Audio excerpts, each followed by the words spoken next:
Bonjour à tous, je reviens vers vous pour vous montrer un petit peu l'avancée de la rénovation de l'intérieur.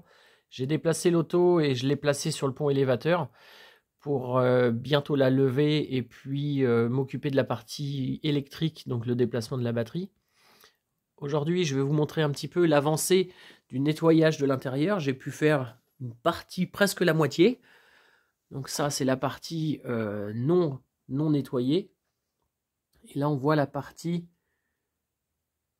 du côté conducteur, en fait, c'est quasiment prêt. Donc j'ai bien brossé la fibre, dégraissé au diluant. Voilà, la partie du sol est légèrement plus tachée, mais voilà, c'est vachement mieux. C'est pas mal. Donc j'utilise cet outil pneumatique, une sorte de brosse métallique pneumatique qui me permet de gratter toute la colle, l'excédent en surface sans abîmer la fibre de verre. Ici, donc toute la partie mousse, la fibre étant cachée dans le noir, elle n'a pas d'étain, elle est restée propre. Donc voilà, je vais bientôt continuer. Alors je revenais vers vous aujourd'hui parce que j'ai enfin reçu les armatures, les armatures de siège. On va pouvoir constater la différence notoire qu'il y a. Voilà les armatures. Souvenez-vous, elles étaient très corrodées. Alors très corrodées, elles étaient corrodées en partout, beaucoup de recoins.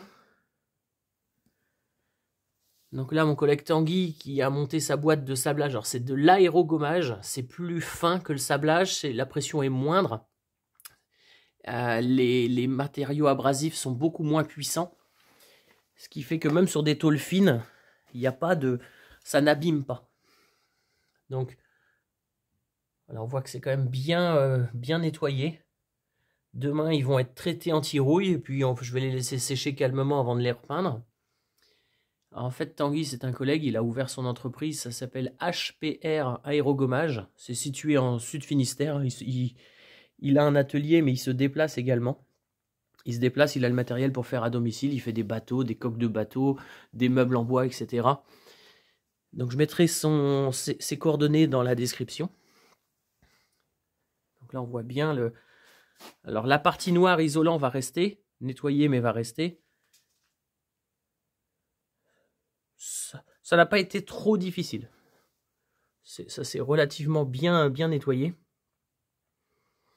J'ai reçu également mon carbone, j'ai reçu également ma résine, donc je vais pouvoir commencer les pièces, la pièce de console qui se situe ici à partir d'après-demain, je pense. Je vais pouvoir commencer également la partie fond de compteur. Je vais bientôt donc la mettre sur le pont pour pouvoir modifier toute la partie électrique, la passer devant. Donc voilà. Plus qu'à traiter et repeindre. À bientôt!